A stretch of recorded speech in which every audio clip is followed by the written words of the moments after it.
E aí, pessoal? Será que as línguas de que a Bíblia fala são idiomas? Ou seriam língua dos anjos ou idiomas completamente desconhecidos? Vamos ver isso pela palavra de Deus. 1 Coríntios 14 é um dos textos mais debatidos a respeito desse tópico. E eu quero ler com você o versículo 2.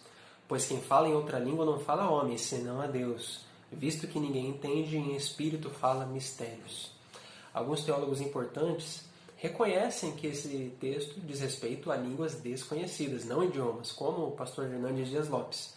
Mas grande parte dos teólogos e igrejas defendem que não, é idiomas.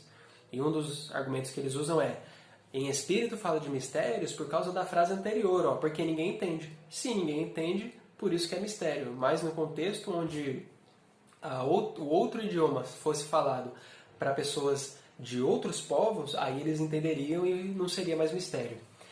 Mas, sinceramente, você olhando para esse texto, parece que é isso que Paulo está dizendo?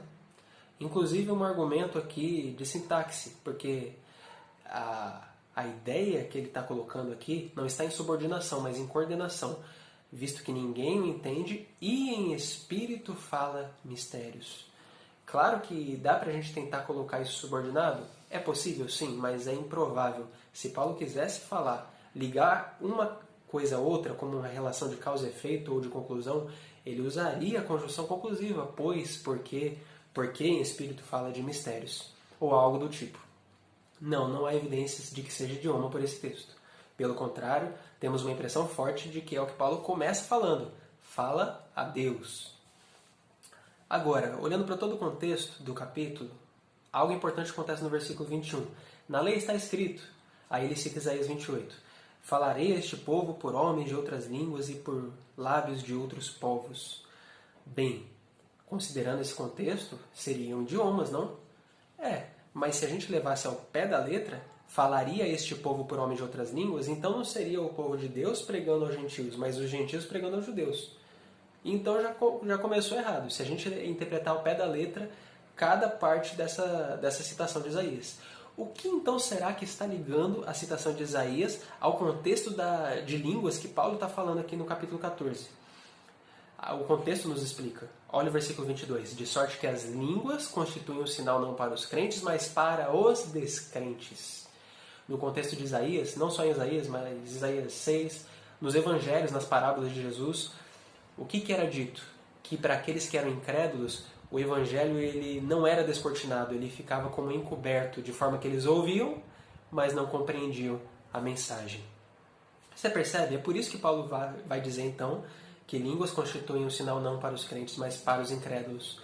Não é sinal para os incrédulos no sentido de um idioma sendo pregado e é por isso que é um sinal para eles. O sentido de ser um sinal para eles não é de evangelização, mas de condenação, de juízo, porque eles não entendem. Aí faz sentido o que Paulo está dizendo. Ele vai então terminar o raciocínio dele dizendo, já que é assim, prefiram profetizar porque a profecia é um sinal para os crentes. Porque a profecia é uma mensagem compreensível. E olha, a mensagem compreensível não é para o crente convertido necessariamente. Olha o que Paulo vai dizer no versículo 24. Porque se todos profetizarem e entrarem algum incrédulo indouto, algum incrédulo. É ele por todos convencido e por todos julgados. Então esse tipo de profecia, já que é uma linguagem inteligível, ela serve para converter uma pessoa, serve para evangelização. Então, mais uma grande evidência, perceba isso, de que as línguas não eram um sinal específico da evangelização através de idiomas.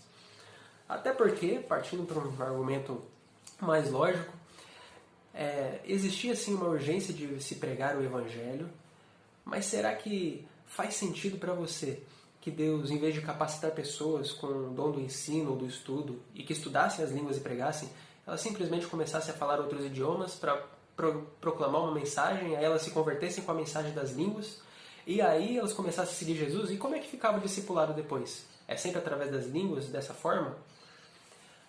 Pelo que a gente viu na Bíblia e nas Escrituras, ninguém estudou para falar essas línguas. Como alguns teólogos hoje dizem, não, mas eu tenho todas as línguas porque eu falo em outros idiomas. Mas essa pessoa, pergunta para ela se em algum momento ela não estudou essa língua para aprendê-la.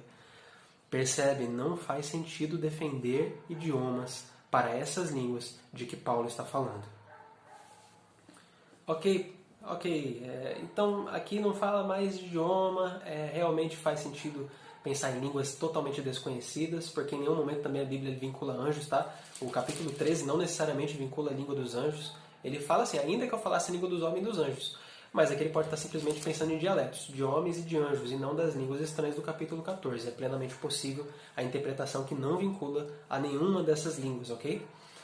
Agora, se você olhar para mais à frente desse capítulo, um outro problema surge, pelo menos para as igrejas pentecostais. Versículo 27. No caso de alguém falar em outra língua que não sejam mais do que 2 ou 3, e isso sucessivamente haja que interprete, senão fique calado. Agora complicou. Por quê? Como é que tem igrejas então que se dizem pentecostais e que fala tanta gente em línguas? Não estaria errado? Não seria isso um pecado? Pastores que eu admiro, inclusive, defendem, eles criticam isso. Por exemplo, o pastor Augusto Nicodemos, né? A quem admiro muito. Não é um vídeo aqui para refutá-lo, necessariamente não. Ele defende esse tipo de coisa. Então, já que vão falar em línguas, beleza, mas fala 2 ou 3 sucessivamente, aí eu vou acreditar. Peraí, mas se a gente quer levar ao pé da letra essa orientação de Paulo, então a gente deveria levar todas as outras orientações de Paulo ao pé da letra dessa forma. No mesmo contexto de Paulo, a gente deveria defender que mulheres têm que usar véu, então. E logo um pouquinho mais à frente, versículo 34. Conservem-se as mulheres caladas. Opa, então a gente também tem que levar literalmente que as mulheres têm que ficar caladas. Não, gente. Todas essas orientações, falar 2 ou 3, mulheres caladas, usar véu na igreja, eram situações de conflitos culturais específicos dentro da igreja. E aí, Paulo dá recomendações pastorais. É como se hoje a gente tivesse um problema no grupo de louvor, o pessoal brigando e tal, aí o pastor faz uma medida pastoral. Olha, não vai mais ter grupo de louvor aqui. A partir de agora é só quarteto, é solo, mas aqui não tem mais grupo de louvor porque vocês não sabem conviver em harmonia. Então é uma medida pastoral, não significa que em todas as igrejas agora a gente tem que tirar o grupo de louvor. Me parece que este é o caso aqui, 2 ou 3 num contexto de uma igreja desorganizada, num contexto de uma igreja que não está sabendo lidar com os dons de forma decente e ordeira. Agora sim, agora faz sentido a gente olhar para o texto. E aí, quando a gente abre o leque, descobrimos outros textos onde não tem só 2 ou 3. Vai lá para Atos 2 e você vai ver 120 pessoas, por volta de 120 pessoas, cada um falando em línguas.